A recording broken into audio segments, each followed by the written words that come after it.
Okay, good afternoon. I'm Michael O'Toole, I'm the Chief Executive of Mentor UK. And first thing to say is welcome, and thank you so much for taking an afternoon out to come along to our ADEPIS Seminar. It's amazing to see so many people. Great, so thanks for coming. At this point I should as well add my thanks to City of London for allowing us to host the seminar here in this room, which they do for free, which is really good of them, so we appreciate that. And I'm just going to speak very briefly for a few minutes, just to give you, for some of those who don't know us, a little bit of context about Mentor, what we do. And then also to talk about ADEPIS, just in setting the scene so you understand what the idea is behind the programme. And just give you a couple of little bits of news that are hot off the press really in relation to ADEPIS. You might have picked up if you're linked into the news services around drugs policy, etc. So briefly then, I promise it will be brief. Mentor, we're a UK charity, part of an international group with our head office in Sweden, and our president is the Queen of Sweden. We were founded by the Queen of Sweden and one of the singers from ABBA, strangely, way back.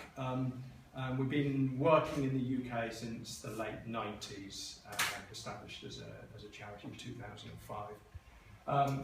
And ADEPIS is a really important part of our work, but our work is broader than you will get a sense of as you understand ADEPIS, in that all our work and our mission is around preventing drug and alcohol misuse, working with young people. And we do that through three main aspects of our work. We deliver evidence-based programs either directly or through partnerships, particularly with schools, as you'll get a sense of when you start to see the approach that we work through at ADEPIS. But not just schools as well, we work with prisons, with youth workers, with other settings, and we also work with parents and carers as well. So we work directly. We also have a part of our work which ADEPIS really firmly fits into, which is around developing the capacity and supporting practitioners and teachers with resources, training, materials to support their delivery of evidence-based prevention work with young people. So that's the second element of our work. And the third aspect is around trying to influence the overall environment for prevention. And we work with central government, we work through lots of partnerships, and then at a local level as well, to try and make the case effectively for prevention as a sensible approach to reducing demand. So that's our work, just in terms of nuts and bolts. We're a pretty small team. We've got two offices. We've got an office in London and we've got an office in Edinburgh. We work nationally. There's only 24 of us. So that second element of the work, and very much reflected in our ADEPIS work, is absolutely critical to us in helping us achieve scale. Really, we need to work with partners and to support frontline practitioners and teachers in our work to be able to reach scale. I suppose the kind of fundamental way in which we work is that you'll hear, I think I've already said it twice, we'll hear it more today, so no apologies for it. Working to an evidence base is absolutely critical for us, because one of the things that we want to challenge in all of those aspects of our work is the delivery of ineffective prevention or education around drugs. So evidence base is absolutely crucial to us, and the nature of the work that we get involved with in all of those aspects is driven by an evidence base that shows, and very more and more clearly shows over certainly over the last decade, is that in developing young people's life skills and supporting them with age-appropriate knowledge is the way to achieve that preventative impact, rather than some of the historic approaches around trying to scare young people away from drugs, or to provide information only to them and expect them to make informed choices. So the real foundation of the evidence-based approach is around developing young people's skills and age-appropriate knowledge. So then briefly, in terms of ADEPIS has been running for 3 years now, and 4 years, coming up to 4 years. As I hinted before, it's a repository of resources and information to support practitioners and teachers. I won't go into any more detail around ADEPIS because you'll get a flavour of the work if you're not familiar with the work already. But I just wanted to say a couple of things. You may pick this up, as I say, in the press in the last couple of days, but we were delighted to recently secure 3 additional years of funding from central government for us to develop ADEPIS. That's really key for us because we've been working, as is very typical with the charity, on a 1-year funding cycle. To get that 3-year window is really crucial because what we want to do, some of the things we want to do, exemplified by this gathering here, is to develop a real community of evidence-based practice centred around ADEPIS with like-minded practitioners who want to work in that evidence-based way to deliver effective prevention. It's also giving us the opportunity to absolutely further develop resources like this, our seminars programme, our briefing sheets, lesson plans, concrete practical tools and resources to help teachers and practitioners. But it's also going to help us build upon an ambition we've had, which is around developing a quality environment for the delivery of education and prevention. So we want to develop quality marks in this area as well. So we've been doing some testing around that, so watch out for more on that over the coming months and years. And having that 3-year horizon is really key for us. And I guess you don't need me to say that in the current environment, getting funding out of central government is really tough. So I'm delighted we've been able to achieve that. And getting funding as a charity as well is probably equally, in fact, if not more tough in the current environment. And it's great credit to the team who've been working hard on ADEPIS for a number of years now, especially Jamila, who leads the programme, in that we've managed to convince government to back the programme. And I think it also flows back into that earlier piece of work that I was mentioning, which is about the role that we see in championing prevention from a policy perspective. So we're getting investment, we're getting buy-in from government who are understanding this is important, putting some funding into it. That's great. And the final thing, just briefly for me then, again, hot off the press, in fact it's published today as a happy coincidence. You'll see, if you look, in fact, I'm sure we'll circulate a link later, that UNESCO, supported by WHO and UNODC, have just produced a report which looks at best practice in education prevention from a global perspective. And this programme, ADEPIS, is one of a small number of case studies in that report highlighted as global best practice. So I think it's fair to say, and I'm usually shy in blowing our own trumpet, but I think we really have got something here that is leading the way globally as well. So I hope it's useful for you. I'll shut up at that point, and just other than to say, I hope you find it a useful afternoon, and once again, thanks for coming along. I'll hand over to Jamila now. Thank you, Michael, and thank you everyone for being here. I'm just going to put up the other presentation we have.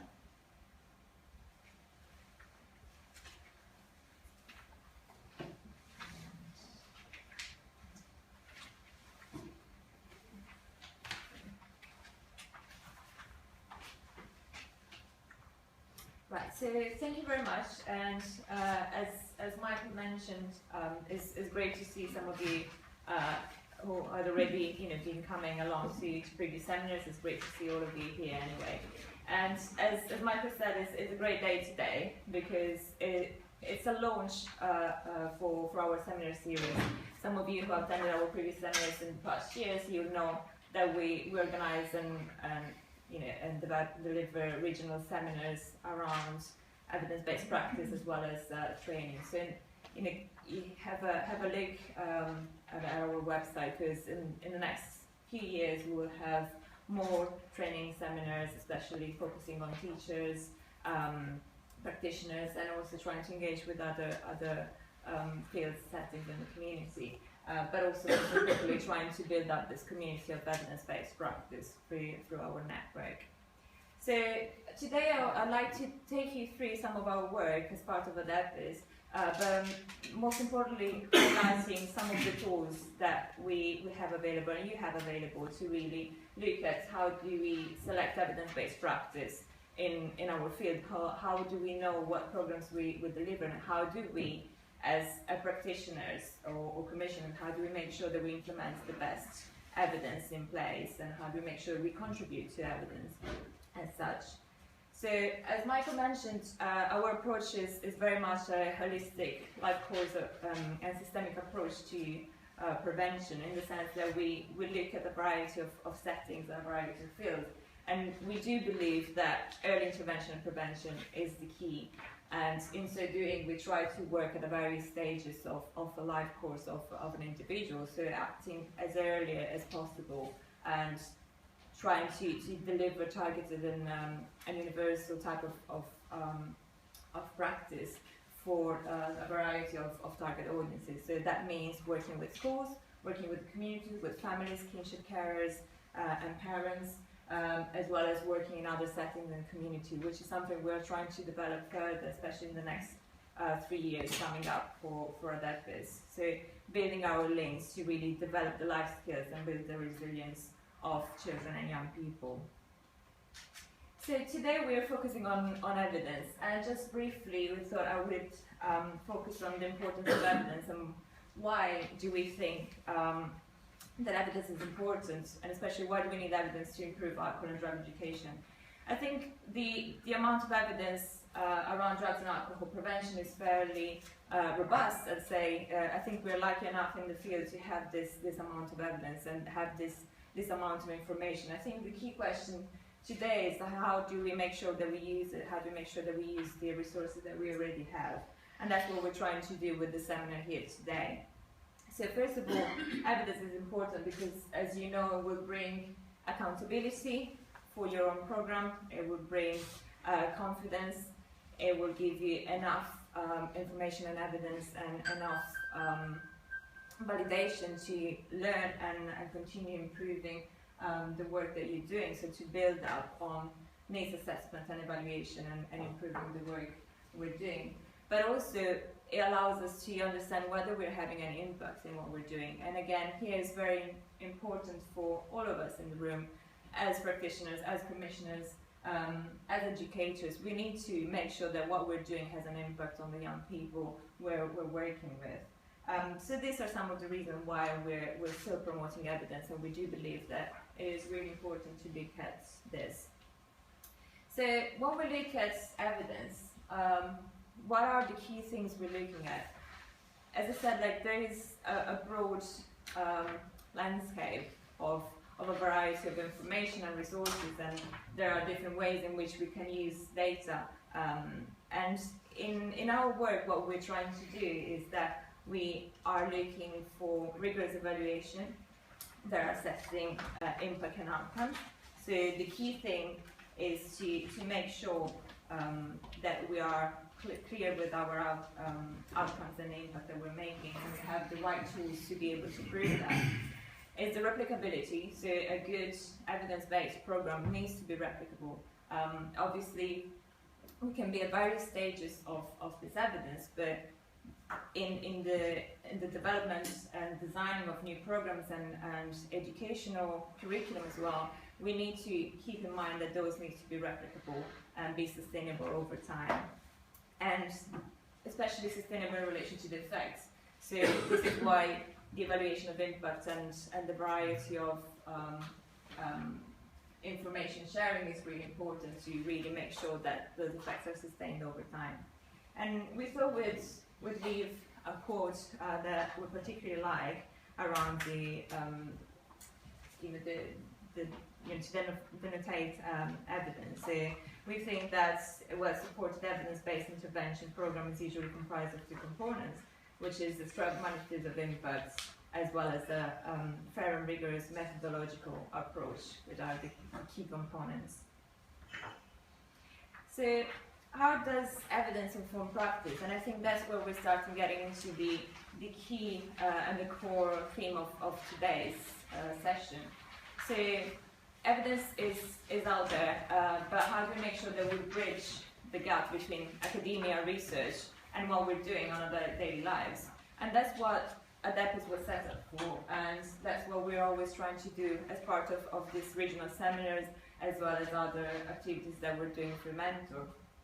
And we're really trying to bridge that gap. So evidence, for example, can inform a variety of activities. So to give some examples that we've done through Mentor, it can inform evidence-based off-the-shelf programs. So for instance, we have examples of programs that have been proven to be effective and having impact on preventative impact on children and young people. So for example, the Kid Behavior Game, which Mentor is currently running, we're running one of the biggest actually national randomized controlled trials in the UK of the Kid Behavior Game, which is a primary school management program that aims to prevent violent behavior, and in the long term has been proven to reduce intake and onset of substance use later in life.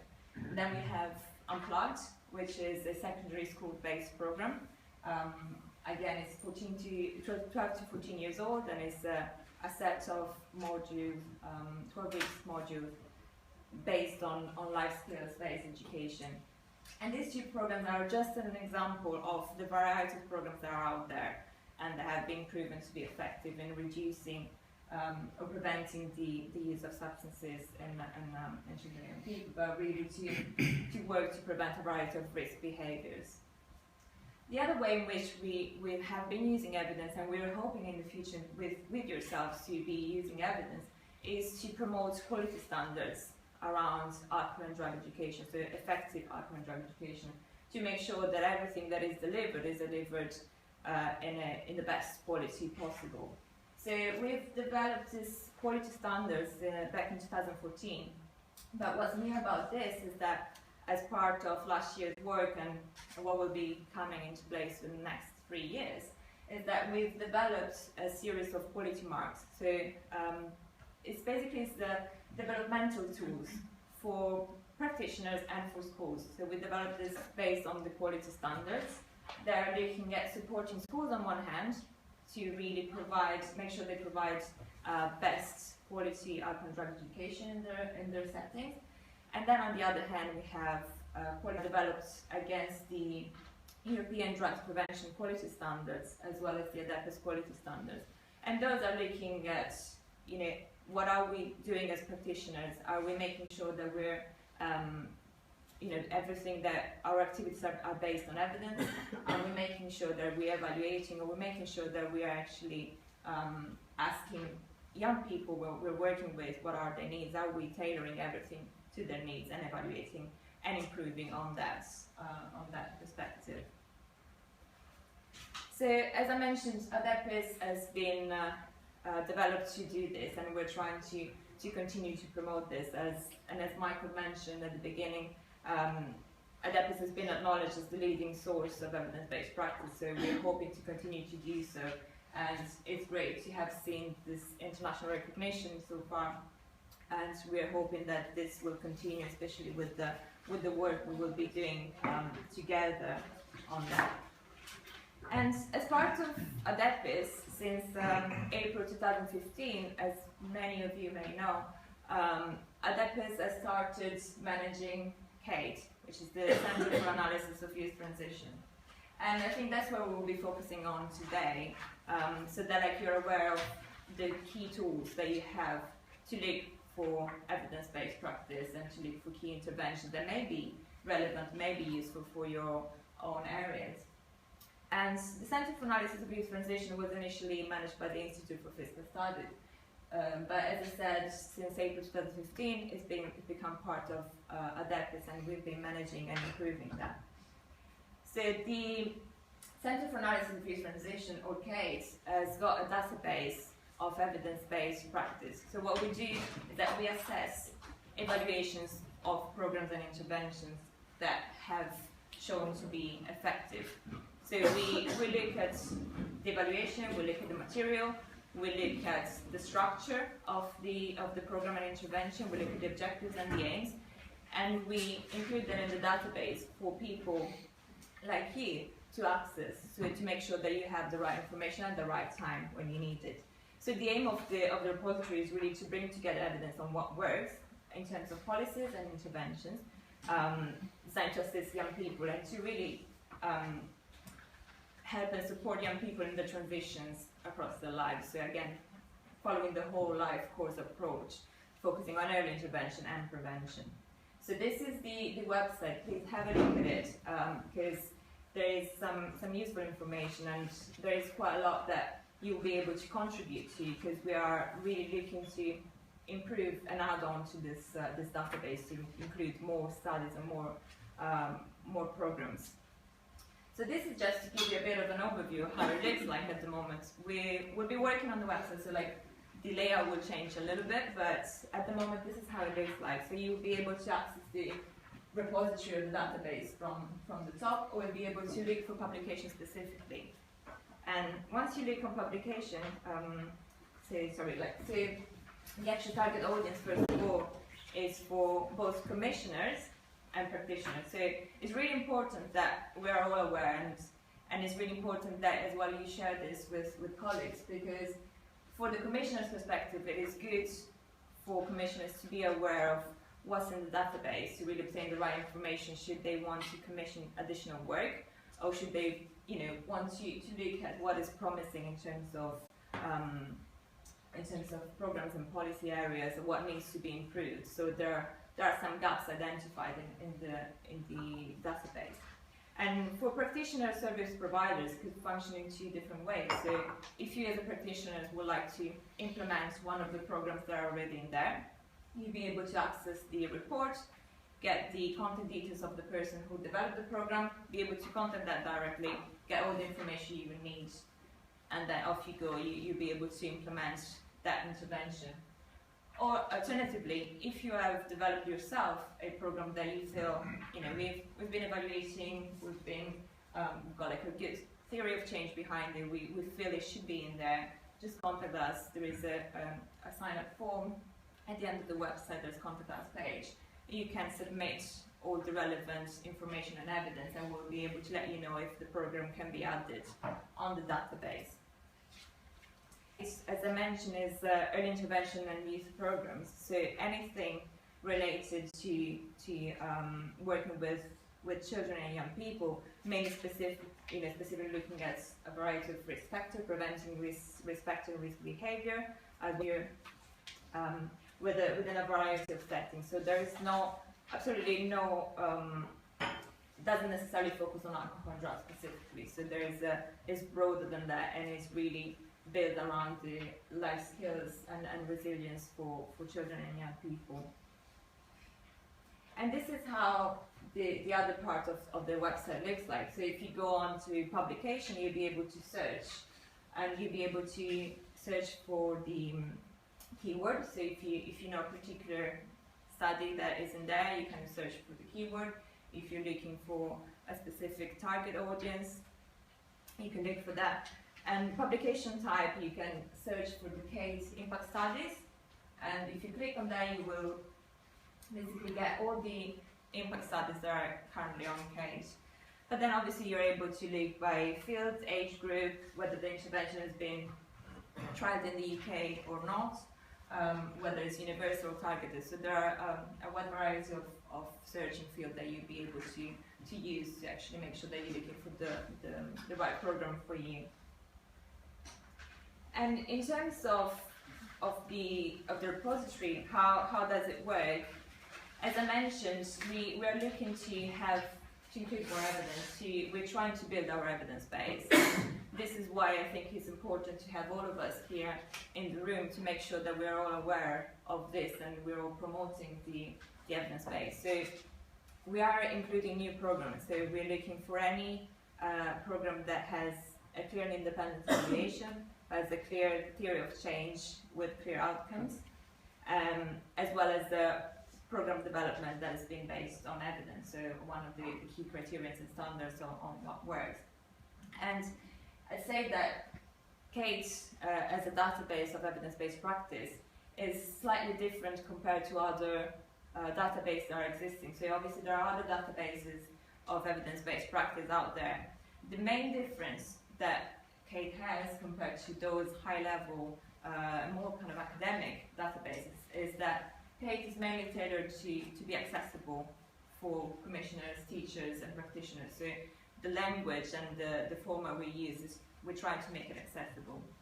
But then the other difference is that we are also including the best and emerging practice in the field of prevention. So we know that other databases are actually looking at really high standards of evaluation. But we are aware that although we want people to evaluate, we are really supporting of evidence as such. We are aware that it takes time to get to the best and gold standard of evaluation. So we are really supporting organizations and practitioners who are developing their own intervention to be able to get there. So again, if you feel your own intervention are suitable to be included, please do get in touch. And this is briefly, and I would be ending it here to have a bit of a leave it for thoughts for later. But just to give you a bit of an overview of how the CAYT system works. So every study, every impact study, so every program or intervention gets a mark on the basis of this scoring system, on this criteria. So you'll be able to select your study and have a better understanding of the impact of the specific program used.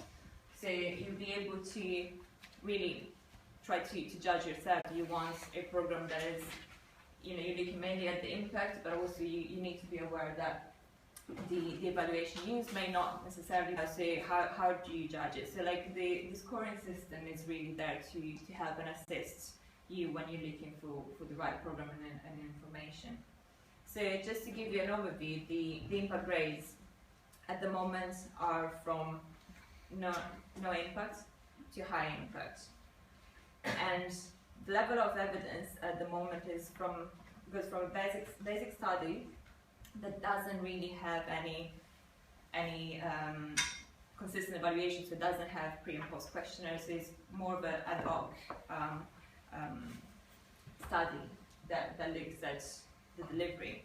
And then we have the highest part is like the highest ranking, which is like the delivery of randomized controlled trials and the delivery of multiple randomized controlled trials that set up the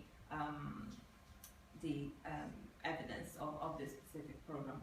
So once again, this is there as a tool to help to look for specific programs and to see how impactful and how useful those may be. Again, have a look at the website. You'll be able to have a clearer overview and a clearer understanding. But hopefully, after this initial presentation, you'll be able to know roughly what tools are available out there. And I think this is it for me.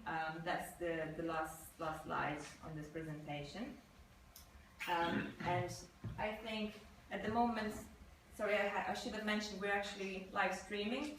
We're trying to live stream at the moment. So for those joining us online, this will be the end of part 1, but bear with us because we'll be taking some quick questions at the moment, and the part 2 of the presentation will be up very soon. So are there any questions